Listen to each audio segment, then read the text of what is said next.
In case you somehow missed it, Ridley was revealed for Super Smash Bros. Ultimate last week. I kind of screamed like a girl, as you can see here. No way! It is. Oh my god! Now you might be thinking, what's the big deal? He's just a meme, right? A random character some fans have wanted for a while but couldn't because he was deemed as too big from the man Sakurai himself? No, this is much more than that. Not just for me, but for all Metroid fans. Now I'm going to tell you why starting now. Let's begin.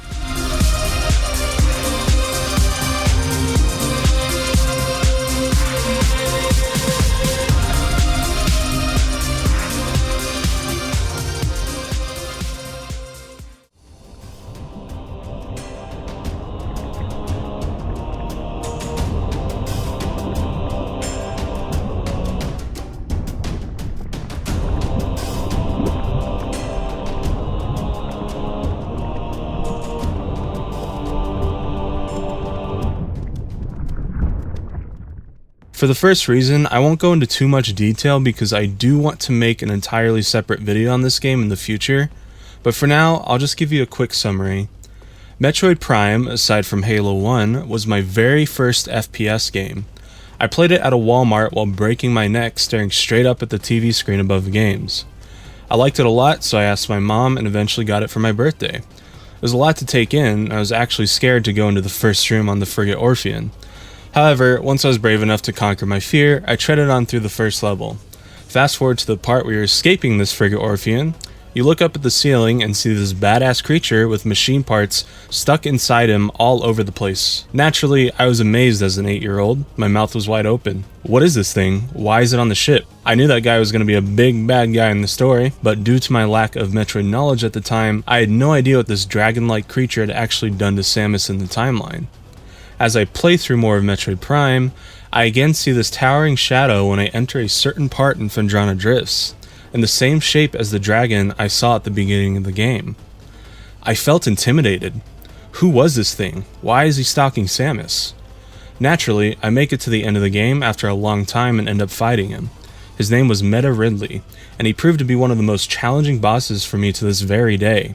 I still have a hard time fighting him on the hardest difficulty when I play through Metroid Prime again every now and then. His design, his color, his music. You cannot forget this theme, especially as a kid. All of this hit me at once, and it was so satisfying when I finally defeated him. This dragon-like creature that had been stalking me for the entire game was finally put to rest. I felt at ease, and I could tell Samus felt the same way after defeating him. This thing was unlike any other boss I had ever fought in a video game before. As a kid, a lot of bosses in almost any video game are tough and memorable, but for some reason, Ridley stood out to me the most over any other boss. During my first time experience with Metroid Prime as a kid, I also ended up playing my very first 2D Metroid game alongside with it since they came out at the same time, Metroid Fusion. When I walked into the Cryolab, I saw a very familiar figure frozen solid. It looked like the creature I had seen in Metroid Prime. Fast forward to near the end of the game, and I'm fighting Ridley yet again. His screeches were terrifying in this game, and a little ear-rapey.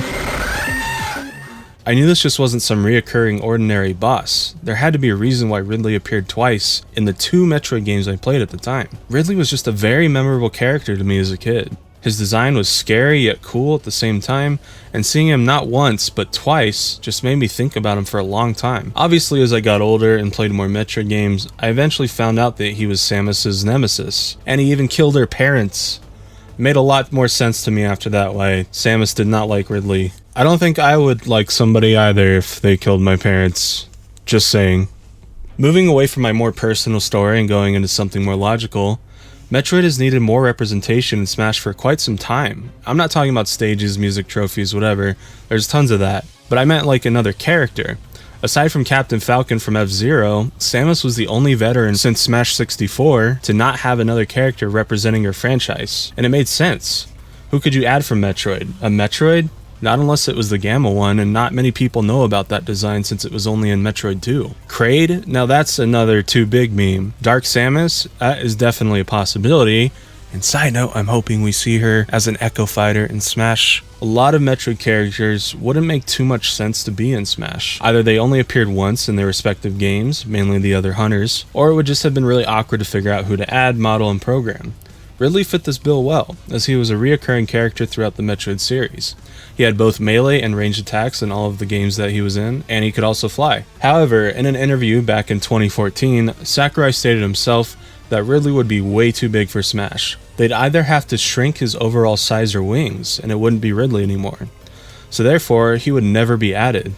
While this was upsetting for me to hear, I moved on from it pretty quickly because it made sense to me. Also, I had another dream character to look forward to during the Smash ballot. Isaac from Golden Sun. So you can imagine the shock and surprise I felt as soon as I saw Ridley's tail pierce Mega Man's chest in the new trailer.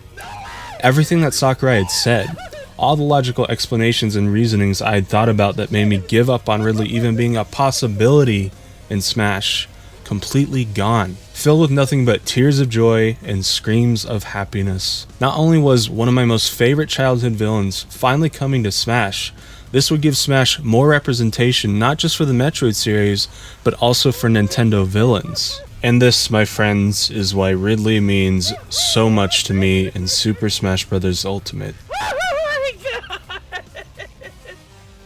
Oh my god! I fucking did it. Holy shit! Thank you all so much for watching this video. If you made it to the end, that really means a lot to me. This is my very first gaming commentary video.